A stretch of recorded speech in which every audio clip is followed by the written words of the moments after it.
सभापती महोदय, गेल्या अनेक वर्षापासून हा प्रश्न प्रलंबित आहे। माननीय सदस्यांनी 4-5 मंत्री महोदयांचे नाव सुद्धा या सभागृहात सांगितलेत। मी मंत्री झाल्यानंतर जेव्हा माझ्याकडे हा प्रश्न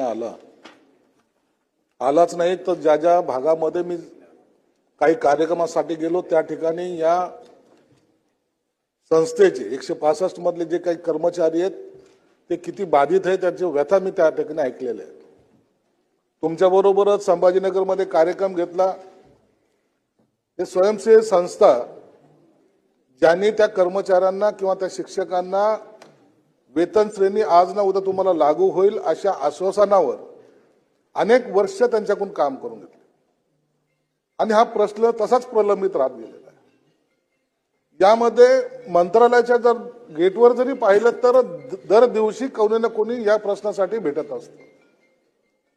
प्रश्न का सुटला नाही हा भाग वेगळा आहे। पहिले अनुदान द्यावं अशी मागणी करण्यात आली। आम्ही काही वेळेला त्या सगळ्या संस्थेच्या तपासण्या केलेल्या। तुम्हाला सांगतो, जेव्हा आम्ही तपासण्या केल्या तर त्याच्यामध्ये अ श्रेणी प्राप्त 40 शाळा आम्हाला भेटल्या, ब श्रेणी प्राप्त 56 शाळा आढळल्या आणि तपासणीला विरोध दर्शवलेल्या एकूण 70 शाळा भेटल्या। काही शाळेमध्ये निश्चित हे तुम्हाला मान्य करावं लागेल की तिथलची पटसंख्या, एक शाळा तर अशी आहे की तिथं 2च विद्यार्थी आहेत आणि ते संस्था चालू आहे।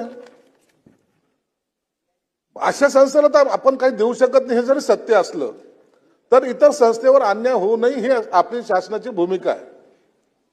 मला जेव्हा अनेक महिला भगिनी भेटतात त्या सांगतात की आता आमचं वय 54 झालं, 55 झालंय, आम्हाला कधी हा लाभ मिळेल किंवा आम्ही या सगळ्या लाभाला कधी आम्ही पात्र ठरू। म्हणून त्यांच्या ज्या व्यथा आहेत त्या आपण ऐकलेल्या, तुम्ही ऐकलेल्या, तुम्ही त्या मतदारसंघामधलेच असल्यामुळं तुम्हाला या सगळ्याची जाणीव आहे।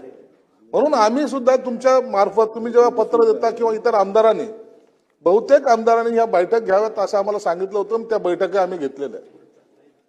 बैठका घेऊन फक्त बैठका घेऊन प्रश्न सुटला असं मी म्हणणार नाही, परंतु त्याच्यामध्ये आपल्याला मार्ग काय काढता येईल।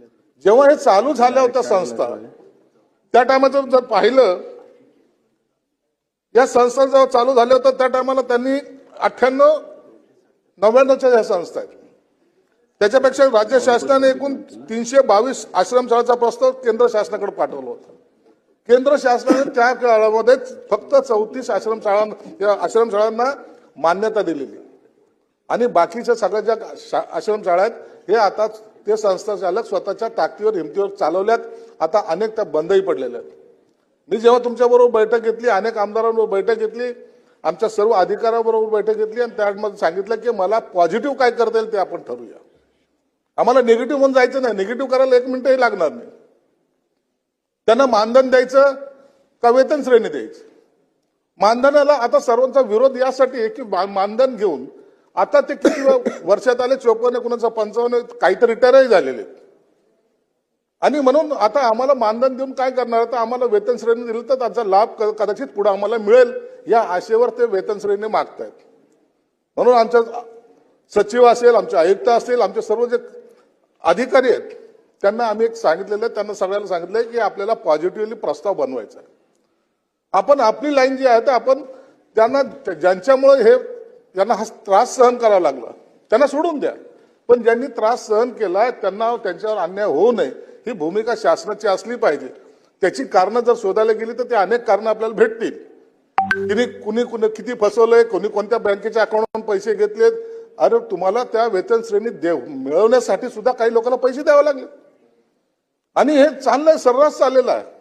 एका अर्थाने तो बिझनेसच म्हणावा लागेल, असं बिझनेस काही लोकांनी, काही दलालांनी केलेला सुद्धा आहे। म्हणून तरी त्याच्याकडे दुर्लक्ष करून आम्ही खात्याच्या अधिकाऱ्यांना सर्वांना सांगितलंय आपल्याला हा पॉझिटिव्ह प्रस्ताव पाठवायचा आहे। म्हणून ती सगळी तयारी केलेली आहे। या सभागृहात विक्रम काळेजी तुम्हाला माहिती की आपण जेव्हा सांगतो तर त्या टायमाला त्या पद्धतीची ऍक्शन सुद्धा सुरू करतो। म्हणून हा प्रस्ताव रेडी झालेला आहे। हा आता आपल्याला कॅबिनेट समोर घेऊन जावा लागेलच।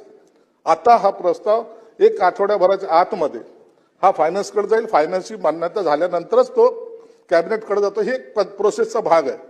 मी तुम्हालाही विनंती करतो, सरकार आणि माझा विभाग माझा विभाग यामध्ये सकारात्मक दृष्टीने पाहतोय. आम्हाला त्यांना वेतन श्रेणी द्यावं या मताचे आम्ही पण आहोत.